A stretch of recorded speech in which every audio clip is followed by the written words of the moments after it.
Well, only at Dodger Stadium would elevators be considered a wow, but I think that's one of our favorite parts of this project. We have 4 new elevators, 2 on each end of the building, that will go from our clubhouse level all the way up to the reserve. So behind me, you're looking at a pair of these new elevators, and you'll see that we've put glass on both sides because the views are extraordinary on both sides of the building. And I think it's always a little reassuring to fans to have some connectivity visually to where they are. So we're really excited about finally having this amenity come to Dodger Stadium.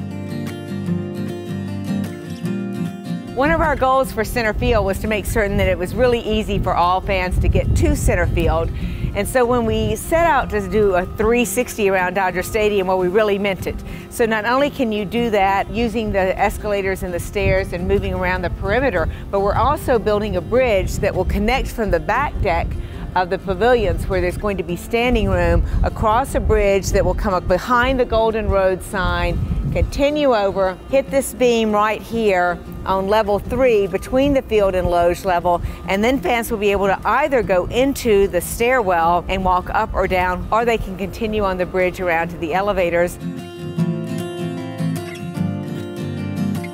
So this year we took out everything underneath these pavilions, and on both pavilions there's going to be a bar that looks into the bullpen, and I mean at the same level as the pitcher. So what you're looking at here in its raw state is the pavilion getting ready for something new to happen, but this first series of bays in front of us is going to have a window that looks directly at the mound here, and we're really excited about this idea of having a sports bar that's not only full of high-resolution LED that fills up the bar and allows us to offer all games, all the time, lots of information and statistics, but it also gives you a direct view into what's about to happen next at Dodger Stadium.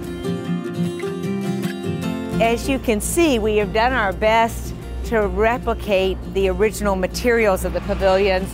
using steel that's got the I-beam to support these decks in the back. Of course, we're not touching our corrugated metal roofs that have been long identified the outfield at Dodger Stadium. We're using the concrete block on the elevator that's been used throughout Dodger Stadium in its 1962 form, so that hopefully, while this will all feel new and fresh and very much like a welcome addition to Dodger Stadium, it won't feel foreign to the architectural elements that have long defined this mid-century modern building.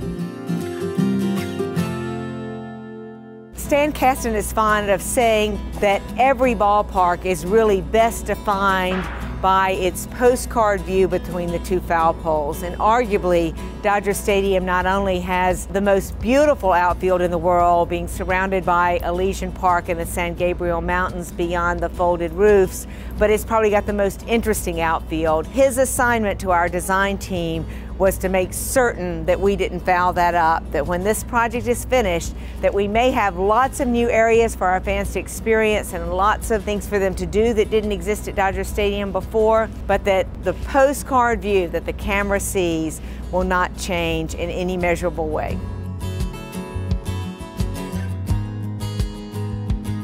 The other thing that we're doing that's really kind of an amazing thing is we're building all of the food pavilions in the outfield off-site in a factory, putting all the utilities in and then bringing them in, and we have to count on them fitting like a glove on top of all of these utilities. And then our kitchen equipment guys will come in and hook everything up once they're here on site. So the fact that it looks so raw right now doesn't mean that it really is. A lot of things are going on in buildings all over America, quite literally, that will show up here 2 weeks before opening day, and we hope will fit together just like a set of Legos.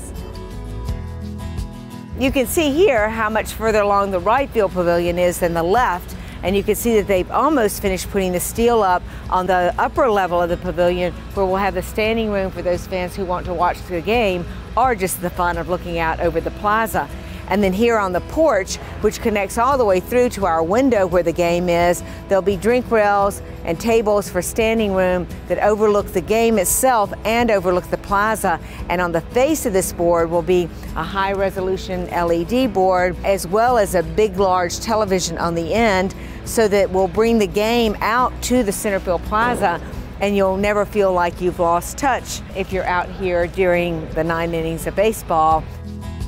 One of the things we're really excited about here in Centerfield is that we're going to be able to use the windows of the sports bars to showcase memorabilia that's like the real thing, like really authentic stuff. So that just like we have the Gold Gloves in the Dugout Club lobby and we have the authentic memorabilia hanging behind the Vince Scully press box, we're going to be able to do things of that caliber here in Centerfield in these secure environments, but that will allow all fans to see that kind of stuff, not just those who have tickets and the access to those special places. So if you were wondering how these home run seats were going to work and how you were possibly going to be able to sit behind the outfield wall and see over the wall and see the game, you've got your answer right here. So there's a platform that's being built up about 4 feet. There'll be a bar stool that sits at a counter at the face of the field wall, and then there'll be one that's slightly taller on a second row behind it, but still positioned so that everyone who's in the pavilion seats can see over those people even when they're standing. One of the reasons that we chose Centerfield as a place to do this new front door of Dodger Stadium is not only do we have this expansive 2 acres to work with, but we also have the maximum number of general parking spaces on the north side with the ability for the most number of fans to walk at grade to Centerfield without having to do a lot of hiking up and down the hills. And of course our Metro buses, which come direct from Union Station and from South Bay, stop in Centerfield as well as the top of the park. But our Centerfield buses carry literally thousands of fans every game. Dodger Stadium is the 3rd oldest park in the major leagues. It's the largest by far. We are preserving our 56,000 capacity, but we've been challenged by our owners and our executive committee to really think in the most innovative ways about transforming this old building into something that feels new and fresh and really can compete in a healthy way. So we can't wait for our nearly 4 million fans that come each year to get inside Dodger Stadium this year and really make this architecture come alive.